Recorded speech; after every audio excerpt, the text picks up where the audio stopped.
Hello, this is S.K. Williams, and today I would like to talk to you about atheism.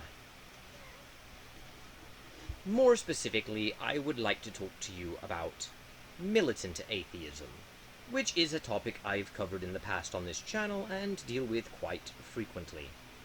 Though this is not intended to be a Christian apologetics channel, it is a topic that is on my mind a lot because the atheist movement on the internet is popular, especially in the circles I travel. After all, I have a religious studies degree, and in addition to that, I like science fiction. And the sci-fi community is filled with a lot of science rules, religion rules type of atheists. But I will put my usual disclaimer in.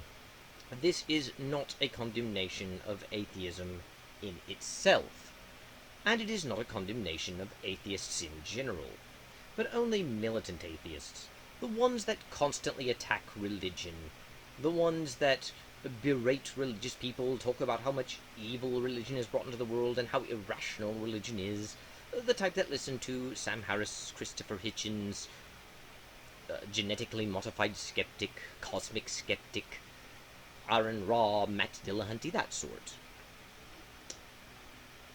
But more specifically, I would like to talk to you about a conversation that I had recently with a militant atheist. It was about 2 to 3 weeks ago now, and I have some regrets on how I handled it, though not for the reasons you may suspect right away. I was polite, although no doubt the person I was speaking to would say otherwise.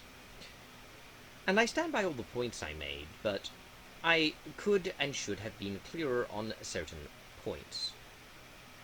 So let me set the stage. It was in the comments section of a YouTube video from the channel Cosmic Skeptic. This is actually important. I don't remember which video it was, but it was talking about the Exodus, and it is his Atheist Studies the Bible series. And in the comments section, an atheist posted that the Cosmic Skeptic had forgotten the best part of the story. How the biblical story says that all of the horses in Egypt were killed, yet later on says that they pursued the Hebrews with horses, so they must have magically respawned horses. I don't want to dwell on this argument because it's not really the point of the video. I will say, though, that this argument isn't quite as good as it sounds, and if I ever come across this argument again, I may deal with it later. But suffice to say, I noted that it doesn't actually say all of the horses in Egypt died. He is hyper-literalizing and focusing on the word all in a single sentence, and that you should read the whole passage and not just part of it. Because when people speak in the real world, and I know the Bible isn't real, it's a book of Bronze Age fairy tales, heard it before, but it still has to be written in a language that people typically speak. And often, people will use the word all to refer to only all of them in a given situation, and not all in existence. And that's actually the case in this particular section. It's talking about all the horses in a field, rather than all the horses in the entire nation. I'm not going to go into detail, though, about that, because it's not really relevant to the later point. What is relevant is that this is the topic of the argument. Because the atheist who made this argument isn't the one that inspired me to make this video. But I will explain that momentarily.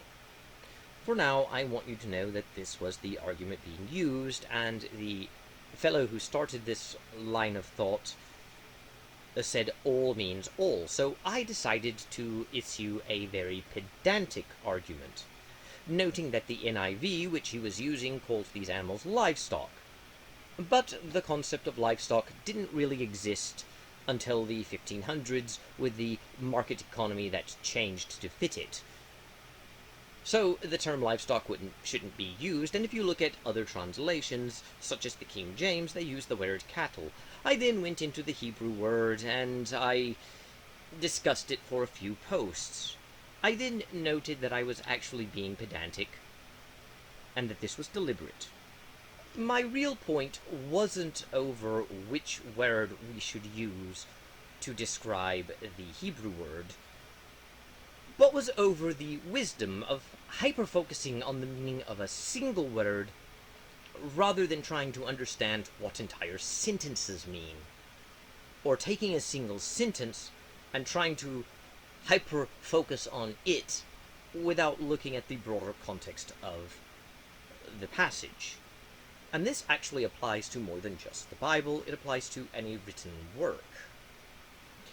Of course, atheists will often say that it's a typical trope of Christians that they say atheists take things out of context, and they act as if this is some sort of logical fallacy or some sort of tactic or excuse, when it's really what is happening.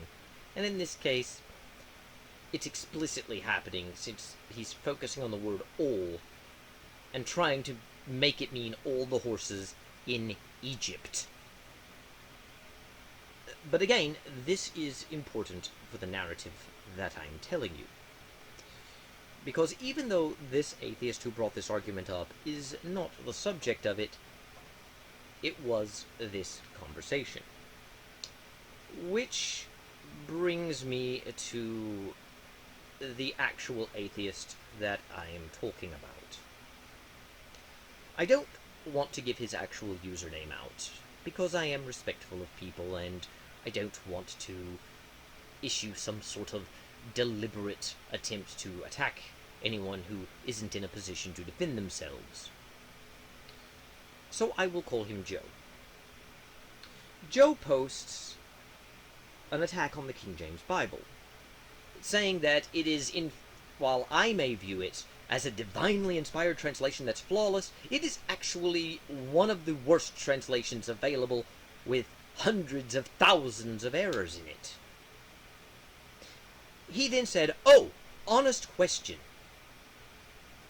What do you think of this? The best verse in the Bible." And then he posted Exodus 21 verses 20 through 21, which is technically 2 verses, but that's not relevant. And it's a verse that atheists like him are fond of pointing to, because it is one of those verses that condones slavery. But this one is better than that, because it says that a master can beat his slave so long his slave lives a day or two. Isn't that awful? And he used his usual condescension about how my God was A-okay with slavery, and how I can justify that. So I responded in the same brevity that I'm using here to describe the cattle versus livestock argument. I told him that this was not the point of this particular discussion. I do not agree with him on the King James Bible being a deeply flawed translation, but at the same time I am not a King James onlyist, and ultimately it doesn't matter. I don't know why you would bring up an attack on the King James Bible when that is utterly irrelevant and beside the point. And as for slavery, I told him that it gets tiresome hearing atheists continually say that the Bible condones slavery. I wish I had said, "You forgot to add rape and genocide. That is the trifecta, isn't it? Your God condones rape, slavery, and genocide. Those 3 things usually go together."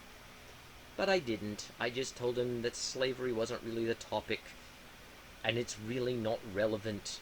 And if you were truly asking an honest question, you wouldn't have asked about slavery. It's just done to attack me. And it's not even your attack. It's an attack you got from other atheists, and you're just copying it. So he responded to me. And in his response he said, "But the King James Bible's accuracy is important. Aren't you arguing that the NIV can't be used because it's new, and that older translations are better?" And of course, that wasn't my argument. I had simply compared the King James Bible to the NIV to show different word choices. I wasn't saying new translations are corrupt and evil and we need to stick to older ones like the King James. So what he said really didn't connect to what I was saying and only showed that he didn't actually understand my argument and is arguing against a stereotype of a fundamentalist Christian who is of the view that the King James Bible is the only Bible we should use, which isn't what I was actually arguing. And then he said, but don't you find it a problem that your God is okay with slavery? What do you have to say about it? Why are you dodging the question? And I pointed out that I'm not really dodging the question, it's just that he was being dishonest, and I really hate it when people say, honest question, when they're actually lying to me. He's not actually asking my view on slavery, he's just trying to shame and humiliate me and ultimately hurt me, with information that he presumes I've never heard before, since, as a Christian, I've never read the Bible for myself. I only know parts of the Bible, and those are the parts that I hear about in church. Of course, the church only reads the nice parts of the Bible and skips over the bad parts, so an atheist like him has to reveal the truth to me, and he is the first atheist to ever do so. That's the problem with what I was dealing with, and I told him, again, I had heard this argument before. It has been dealt with before by other Christians you can actually look up online. It is not the subject we are dealing with now. He clearly doesn't understand, though, what is actually being said and why. All he's doing is copying other atheists' arguments, and it gets old. So he responded back to me by saying, well, it's not my fault. I just enjoy discussing parts of the Bible that other people don't, the obscure parts that people don't know about. So at this point I snapped at him, not literally, and told him, no, you do not like discussing obscure parts of the Bible that few people discuss. You enjoy discussing the parts of the Bible that are popular to discuss in the atheist community.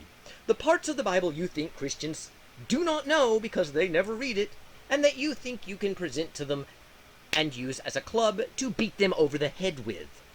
None of your arguments are original.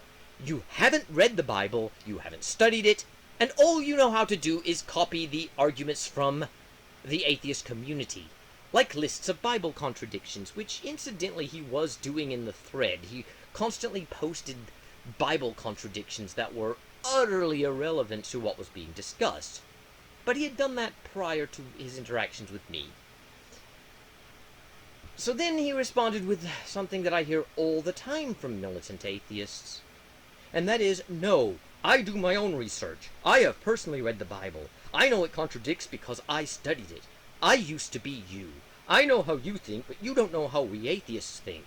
I used to be a believer, and when I tried to believe, it just became so hard through my biblical studies. The usual routine. Claiming to have read the Bible as a Christian, but no longer being able to believe in it because of all the contradictions and errors and atrocities within.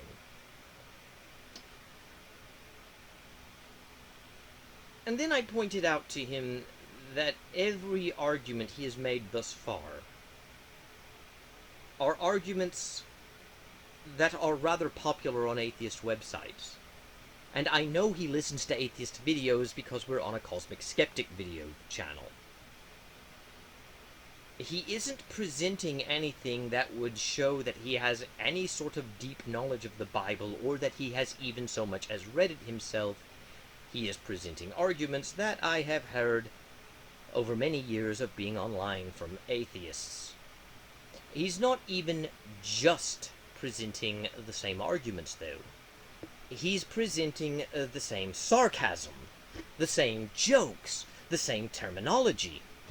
When you call Exodus chapter 21, verses 20 through 21, the best verse in the Bible, is it a coincidence that other atheists have also said the same thing? Of course, he also took exception of me calling it his atheist religion, and posted the dictionary definition of religion. The one that one can find on Google. The one that basically defines religion as the belief in and worship of gods and supernatural powers. How can atheism, defined as a lack of belief in a god, be a religion if it doesn't believe in and revere gods and the supernatural? That's the definition! Which reinforced my opinion of him. I had heard the dictionary definition of religion argument before, and I had heard specifically that definition of religion before. It's the one that comes off of Google. But I genuinely doubt this particular atheist got it off of Google. He probably got it off of an atheist website, because that's all he's doing is quoting other atheists. And ultimately, it gets old, again, and it's not really the topic. And then he posted a link to a genetically modified skeptic video to show me the light, and describe the flaws to theist arguments. This is where I made my mistakes, and what I regret. But the first part of what I'm going to tell you is not a mistake, and not what I regret. I told him that I thought it odd that someone who claims to have no authority figures telling him what to think and who does his own research is now posting me a link to an authority figure, and how that makes him a bit hypocritical, given that he insists he does his own research and all. And he responded to me that genetically modified skeptic is not seen as an authority to him, so I called genetically modified skeptic his pastor. And I said he is your authority. You use his arguments. You don't really question them. And I stand by all of that. I don't regret that part. What I regret is not telling him something else. You see, he posted a link to a genetically modified skeptic video that he thought could explain to me, a believer, the flaws that we theists have. Well, one of the flaws that theists have, according to genetically modified skeptic in that video, is that theists will repeat arguments to atheists in an attempt to convert them, without realizing the atheist has already heard the argument before and has already addressed it. That makes this video rather ironic. It's ironic because the atheist, who is trying to show me my flaws as a theist, is telling me that as a theist, I'm repeating to him arguments he has already heard before, and that's why I can't convert him. Yet the very video he linked to that says this is one I had heard before. What's more, all of the arguments he had used up to that point are arguments I had heard before.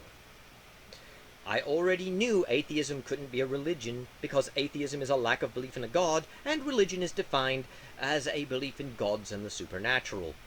I had already seen the Google definition of religion. I was also well aware of all of the flaws of the King James Bible, and how it is one of the worst translations ever produced. I had heard it before. I had heard that God condoned slavery in the Bible before. I had even been shown by kindly atheists who just wanted to inform me of the evils of my religion, Exodus chapter 21, verses 20 through 21. I had even had atheists tell me that this is the best verse in the Bible before.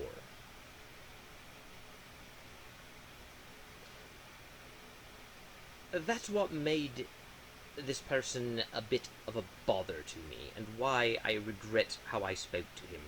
Truth be told, I was a bit busy every time he would respond. Not like before, when I literally had to go help rebuild a house and take care of other business. More along the lines of, at the time he posted, it wasn't a good time for me, yet I played it rather stupidly and responded as swiftly as I could, rather than waiting until I had proper time. I didn't tell him any of that. I instead started reciting other atheist arguments that I had heard before, and told him that I had already heard these arguments he had used. I don't remember the exact examples I used, but It was things along the lines of, God forces rape victims to marry their rapists according to Deuteronomy 21, or how God makes people take sex slaves, or how God condones genocide, or other things along those lines. Things like the Bible saying bats are birds, or the Bible saying pi is 3, the usual rubbish that you hear on atheist sites. And I know quite a few of these arguments. I even noted a few arguments against the King James Bible, such as how the king feared witches and hated them and had a superstitious fear of them, so he ordered the translators to change the Bible when they were translating it, changing a certain passage in Exodus 22:18 from "suffer not a poisoner to live" to "suffer not a witch to live," or other problematic verses in the Bible like that, such as God creates evil, or God condemns mixed fibers even though that's irrational, or things along those lines. Just to let him know I had heard these arguments before, and every time he posted to me, I would recite these arguments I had heard before. I also pointed out how I had heard these arguments before because other atheists have used them. Every Bible contradiction he has been posting, even the ones he was posting to me after that exchange, had already been answered before, I had answered them before, and I had seen them before, and that all he is doing is listening to his authority figures, and I kept referring to them as pastors. Pastor, genetically modified skeptic. Pastor, cosmic skeptic, and the like. And he got very mad, and finally said to me, "Dude, you're acting exactly like genetically modified skeptics and theists act. You're fitting the mold to a T. You're proving him right. You won't even listen to what I'm saying. I mean, I don't have authority figures like you religious people do. You just can't understand how we atheists are. I mean, I really think Christopher Hitchens was brilliant and intelligent and came up with really good arguments. But I don't agree with everything he says." Well, I responded by saying, "You do have authority figures. It's no different than Christians. And how are you really acting any differently than what you're saying?" But what I wish I had said was this. So, the difference between you as an atheist and me as a Christian is, I have authority figures and you don't. By which we mean, I have people to whom I believe 100% of the time and whom I never question, and am perhaps not even allowed to question. Whereas you are free to pick and choose what you believe within other atheists. This is the difference. As an atheist, you think for yourself, and don't always agree with the other atheists you listen to, but as a believer, which is what he called me, all I do is blindly agree with whatever my church says and whatever my pastor says. This is, of course, not what I mean by authority. Authority does not mean that you believe someone is utterly infallible and always right. And it's one of the tropes that I'm tired of hearing within the atheist community. The idea that Christians view their leaders as infallible and always right and unquestionable. And I already know about the doctrine of papal infallibility within Catholicism, but it's not applicable. For one thing, I'm not a Catholic, and for another, papal infallibility only extends to specific circumstances and does not mean everything the Pope says or does is perfect all the time. Indeed, the Pope himself is quite frequently criticized, not simply by liberal Catholics, whom atheists would say don't really believe all of Catholicism, but also by traditionalist Catholics. The way atheists often present Christians when it comes to militant atheism is that they believe that their authority figures, their pastors at church, have been given authority by God and speak for God, and that it is a sin to question anything your pastor says, so they just shut their mind off and just believe. They just accept. They never question and never doubt. Some even fear questioning. If a question even creeps up in their mind, they feel guilty, for they fear they'll go to hell. They're told they'll go to hell if they ever doubt or disagree with what their pastor says. After all, disagreeing with your pastor is disagreeing with God. This is how believers like me think. This is what I do as a believer. I think my pastor at church is infallible because he has authority from God and I just don't question him. Whereas this guy as an atheist disagrees with a few things Hitchens says, proving he's different because he's not an authority. That is preposterous. That is ridiculous. I have never met a single Christian who always agrees 100% of the time with what their church teaches or what their specific minister says. And I say minister because the term pastor is not always applicable. Indeed, I grew up in the churches of Christ. And for those who don't know, I am not talking about the United Church of Christ. I'm talking about a much more, for want of a better term, conservative church. It is not evangelical in nature, though. An interesting problem with the churches of Christ is that we don't have pastors at the Church of Christ. There is no ordained ministry in the Church of Christ. Any baptized male can preach.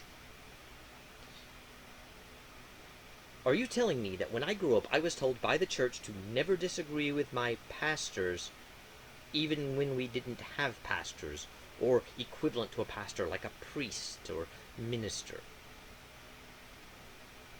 What about Quakers? And again, even amongst those churches who have pastors, I know of none that teach that their pastors are infallible and that you are utterly forbidden from disagreeing with them.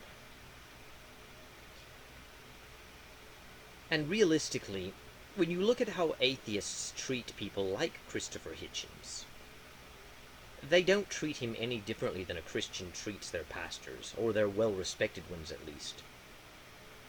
It doesn't matter that you occasionally disagree with Hitchens, if you agree with the majority of what he says. And ultimately, by the fact that he constantly posted various Bible contradictions, which, if I addressed each one, would go off on various rabbit trails without ever focusing on the main topic, or even any given Bible contradiction, it seems fairly obvious that he doesn't really understand what he's talking about in terms of the Bible, and it's obvious that the arguments he's using are those that I am quite familiar with. They're arguments that prove he doesn't actually do any research on his own.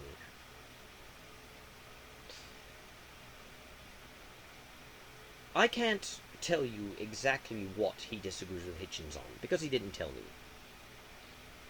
But I can tell you this much.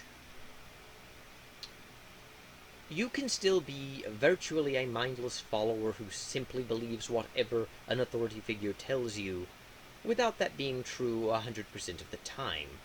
And since we are all still human, presumably, I would expect, on occasion, him to find something to disagree with. But the reason for that disagreement is not likely that he does a lot of his own independent study and finds the person to be in error. More than likely he's disagreeing either because it contradicts a narrative he had heard before and has accepted, or because he likes what some other atheist says instead, or simply because he doesn't like it. There is no reason for me to assume he's disagreeing with Hitchens because he's doing his own independent study and research. Not when he's simply posting lists of Bible contradictions that I've heard before. Not when he's talking about how my God is A-OK with slavery and calling Exodus 21:20 through 21 the best verse in the Bible. Not when he's attacking the King James Bible as one of the worst translations. I did, however, ask him about the King James Bible. Not because I'm a King James onlyist. But I asked him, how does he know the King James Bible is one of the worst English translations available? How does he know it has hundreds and thousands of errors? What actual research did he do to determine that? Did he learn Hebrew? Did he learn Greek? If not, did he at least look at interlinears and Bible dictionaries to determine words and selections and try and understand grammatical structure? How did he compare the King James Bible to other Bibles? How does he know that it is generally flawed in how it presents what it is saying? But I did tell him not to use the arguments I had already heard and listed, or just give me a list of problems with the Bible. I already know that it mistranslates "suffer not a witch to live," and it should be "suffer not a poisoner to live." I already know the Genesis creation account uses the word Elohim, which is plural, and it should be "the gods created" instead of God. I already know that Alma was mistranslated as virgin when it should be young woman in Isaiah. I already know all of the usual routines about how the King James Bible is a mistranslation. But can he walk me through his research to help him determine that it was a bad translation? Or is all he's capable of doing posting those mistranslations and maybe a handful of others? Because showing me 15 to 20 mistranslations in the King James Bible does not prove it has hundreds and thousands of errors. And I realize you're saying it's not like you're giving a comprehensive list, you're just giving examples. But the point I'm making is, it doesn't matter that you're giving me examples of where the King James Bible is flawed. The Bible is rather long, and having 15 to 20 errors in it doesn't prove that the majority of the text is mistranslated. You can't prove that it has hundreds and thousands of errors in it just by citing those 15 to 20 errors that you got off of an atheist website. And let's not kid ourselves, that is exactly what he did. And ultimately, most of those objections aren't true. It's not really true that "suffer not a poisoner to live" was changed to "suffer not a witch to live." For example, I didn't tell him why. I should have, though. If you look at Bible translations from before the King James Bible, none of them say "suffer not a poisoner to live," not even going back to the Wycliffe, which was condemned by the state. So it's not a continuation. Did King James get a time machine and travel back to the 1300s? Did they have some sort of hitherto unknown technology where they could change pre-written texts? Or is he simply mistaken? That doesn't prove that "suffer not a witch to live" is not a mistranslation, but it does disprove the King James had the Bible changed story. But that's sort of the point that I'm making. In the video he linked me to from Genetically Modified Skeptic, Genetically Modified Skeptic says that theists can't convert atheists because theists will approach atheists with arguments without realizing the atheist has already heard and responded to them.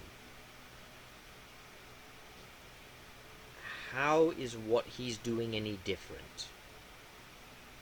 Assuming that I have never listened to another atheist before, and that this is all new information for me, is rather silly.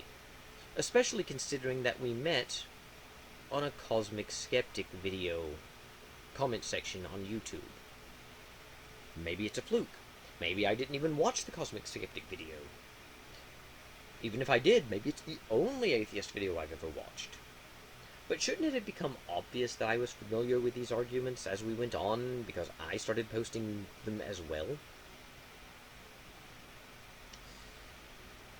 Of course, Genetically Modified Skeptic also claims that one of the biggest reasons why theists can't convert atheists is because theists lack compassion. Am I really supposed to feel guilt and shame as a theist? Am I supposed to feel regret about my lack of compassion? Or perhaps feel ashamed that my fellow theists lack compassion? And what about atheists? The only way this argument works is if theists have no compassion, but atheists do. After all, if atheists lack compassion, then it doesn't really matter if theists lack compassion. You would simply be asking a person to move from one compassionless belief system to another compassionless belief system. To make this argument work, you have to assume that atheists are indeed compassionate. But this fellow himself posted a comment to me dripping with sarcasm, and initially tried to intimidate me by his superior Bible knowledge, by talking about those obscure parts of the Bible that few people know or talk about. Obscure parts of the Bible he knows and I don't. He was trying to awe me with his depth of Bible knowledge, which would of course dwarf my own, creating this image of himself as better read in my holy book than I am. And his comment about slavery, dripping with sarcasm, saying that my God was A-OK with slavery. It was done to shame me and to humiliate me. It was done to hurt me. And ultimately, there have been atheists who have insulted me, who have demeaned me, who have used profanity with me. And it's not just me, I see this with several Christians. Atheists tend to be very insulting. And if your response to that would be, well, so are the Christians, well, first off, you're lying. While I'm not saying no Christian acts that way, the average one doesn't. And even if they did, two wrongs don't make a right. But just within the last couple of months, I've received 5 or 6 death threats from atheists.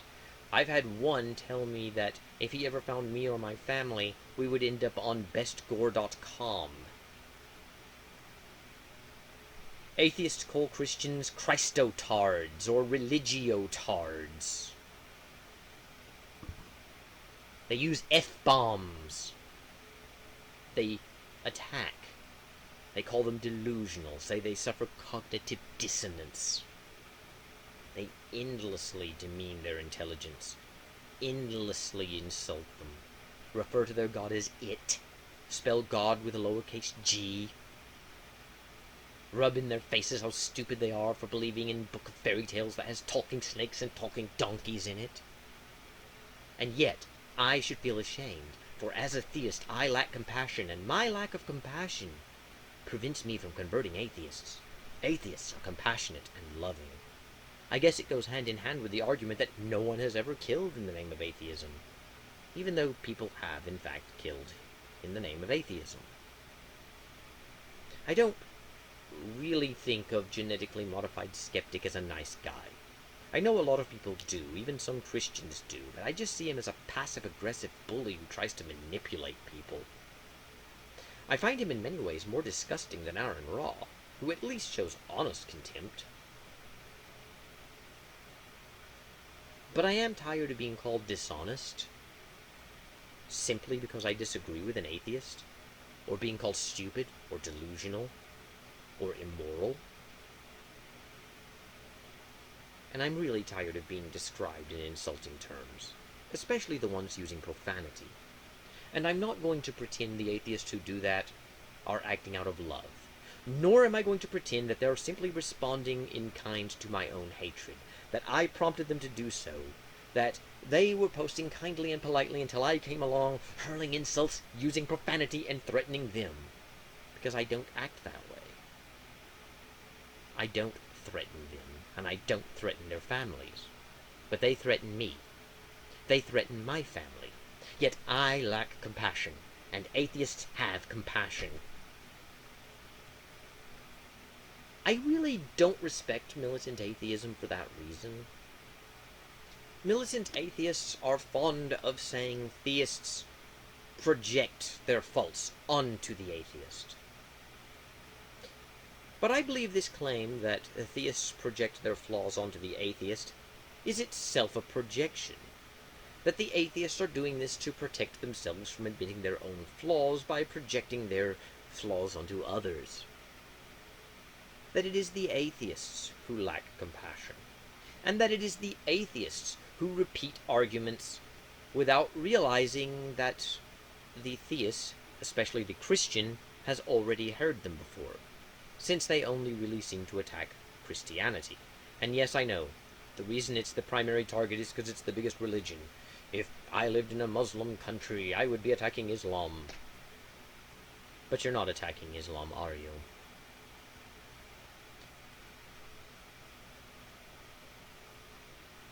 It is the atheists, though, who lack compassion. It is the atheists who repeat arguments we are all familiar with. It is the atheist who does not do any research. It is the atheist who has not read the Bible. And it is the atheist who blindly believes what his authority figures say. And I'm not going to pretend that's not the case. Now, I don't mean this as an indictment to atheists in general, like I said. Rather, I'm only talking about militant atheism. I know I often just said atheists, but that's because that's how they describe themselves.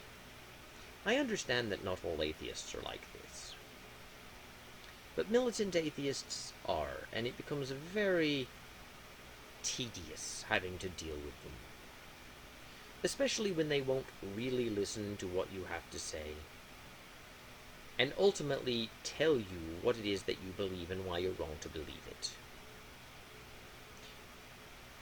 They seem to be suffering from a lack of self-awareness, not realizing that they are doing the very things they are accusing others of. And that is perhaps the greatest shame in all of this. I don't have much else to say, so I shall sign off. Thank you, God bless, and goodbye.